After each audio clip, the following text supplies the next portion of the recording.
오늘은 여행용 드론 6번째 영상으로 여행 중 드론을 안전하게 운용하는 방법에 대해 알아보겠습니다.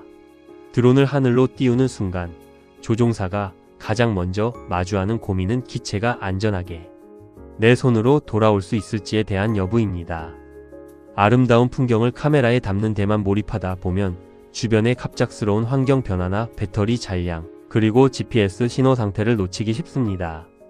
통계적으로 드론 비행 중 발생하는 사고의 약 80%는 조종사의 순간적인 주의력 저하와 현장의 환경 변수를 면밀하게 파악하지 못한 데서 비롯됩니다.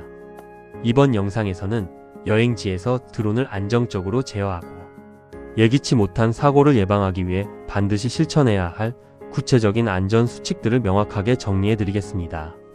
첫 번째로 확인하셔야 할 핵심 요소는 날씨와 바람, 즉 실시간 하늘 상황입니다. 바람은 드론 비행의 가장 큰 안전 위협 요소입니다. 기체 사양에 따라 일부 차이가 있을 수 있지만 일반적으로 초속 7m 이상의 강풍이 불 때는 비행을 제한하는 것이 안전합니다. 특히 바닷가나 깊은 계곡, 고산지대는 기조 변화가 심해 돌풍이 발생할 가능성이 매우 높으므로 각별히 유의해야 합니다. 비행 전에는 드론 전용 애플리케이션이나 윈디.com 같은 기상 전문 앱을 활용해 현장의 실시간 풍속을 필히 확인하셔야 합니다. 기온하고 고도에 따른 역학적 변화도 중요합니다. 영상 5도 이하의 저온 환경에서는 배터리, 화학 반응 효율이 급격하게 떨어져 예상보다 빠르게 방전될 수 있습니다. 고지대의 경우에는 공기 밀도가 낮기 때문에 기체의 양력 발생 효율과 비행 안정성이 상대적으로 저하될 수 있다는 점을 인지하셔야 합니다. 법률적으로도 국내외 대부분의 지역에서는 항공기 안전을 위해 지면으로부터 고도 150m 미만 비행을 준수하도록 규정하고 있습니다. 두 번째는 드론의 생명줄과 같은 배터리 관리 규칙입니다. 단순히 남아있는 배터리 잔량 수치만 맹신하기보다는 기체가 안전하게 홈포인트로 돌아올 수 있는 귀환 시간을 최우선으로 계산해야 합니다.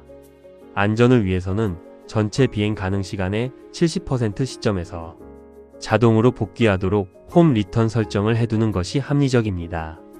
예컨대 재원상 30분 비행이 가능한 기체라면 약 20분이 경과한 시점에 복귀를 시작하는 방식입니다. 촬영에 몰두하다가 배터리가 10% 미만으로 남은 한계 상황에서 복귀를 시도하면 기체가 돌아오는 경로에 맞바람이 불 경우 출력이 부족하여 기체를 회수하지 못하고 추락하는 상황이 발생할 수 있습니다.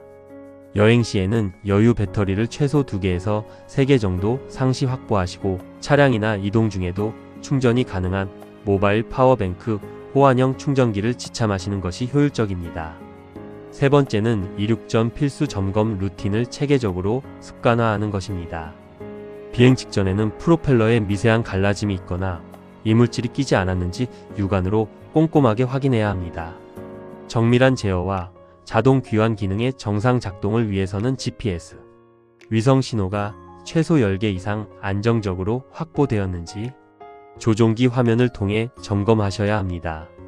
이와 함께 수신기와 조종기 간의 통신 상태를 확인하고 비행 제한 고도와 거리 설정이 해당 지역의 비행 승인 조건에 맞게 입력되었는지 검토합니다. 마지막으로 통신 두절이나 정전기적 간섭 등 비상 상황이 발생했을 때 기체가 안전하게 불시착할 수 있는 비상 착륙 지점을 미리 파악해 두는 것이 사고를 예방하는 지름길입니다. 국내 비행의 경우 사전에 드론 원스톱 민원 서비스를 통해 비행 승인 및 촬영 허가를 받아야 하며 비행 금지 구역 여부를 관련 앱으로 상시 확인해야 할 법적 의무가 있습니다. 네 번째는 사람과의 거리 유지와 비행 예절입니다. 이는 안전뿐만 아니라 타인의 권리를 보호하기 위한 필수적인 조치입니다. 인파가 밀집한 관광지나 유원지에서는 비행을 원칙적으로 자제해야 하며 이륙하기 전에 주변 방문객들에게 비행 사실을 알리고 양해를 구하는 것이 좋습니다. 특히 해수욕장, 어린이 놀이시설 밀집 지역에서는 촬영 성과보다 안전 확보를 최우선으로 삼아야 합니다. 비행 중인 기체로 특정 개인을 향해 근접 비행을 하거나 급강하하는 등의 위험한 연출은 절대 금지됩니다. 해외여행지의 경우 국가별 규정이 상이하므로 주의가 필요합니다. 예를 들어 미국에서는 249g을 초과하는 기체에 대해 원격 식별 장치인 리모트 ID 등록을 의무화하고 있으며 유럽 역시 카메라가 장착된 드론은 무게와 상관없이 운영자 등록을 요구하는 등 규제가 강화되는 추세입니다. 다섯 번째로 사고 발생 시 대처 요령과 보험 활용 방안입니다. 만약 기체를 분실하거나 추락하는 상황이 발생하면 즉시 조종 앱의 플라이트 레코드 기능을 실행하여 기체의 마지막 GPS 좌표와 위치 정보를 확인해야 합니다. 다만 산악 지형이나 바닷가에 추락한 경우에는 현장 접근의 위험성으로 인해 회수 가능성이 낮아질 수 있음을 감안해야 합니다. 만약 인명피해나 타인의 구조물 파손 등 대인 대물 사고가 발생했다면 즉시 촬영을 중단하고 현장 상황을 사진과 영상으로 기록해 객관적인 증거를 확보해야 합니다. 예기치 못한 금전적 리스크에 대비하기 위해 기체 파손을 보장하는 제조사의 케어 프로그램이나 대인 대물 배상 책임 보장이 포함된 드론 전용 레저 보험 상품에 미리 가입해 두는 것이 합리적인 대책입니다. 드론은 단순한 촬영 도구를 넘어 정밀한 제어가 필요한 비행체입니다. 여행지에서 기체를 무사히 이륙시키고 안전하게 회수하는 과정은 멋진 영상을 얻는 것만큼이나 중요한 가치를 지닙니다. 다음 편에서는 드론으로 담은 감성적인 장면을 바탕으로 실제 여행, 사진과 에세이 형식의 기록을 공유해 드릴 예정입니다. 오늘 이야기가 흥미로우셨다면 구독과 좋아요, 알림 설정까지 부탁드립니다. 그럼 다음 비행에서 뵙겠습니다. 감사합니다.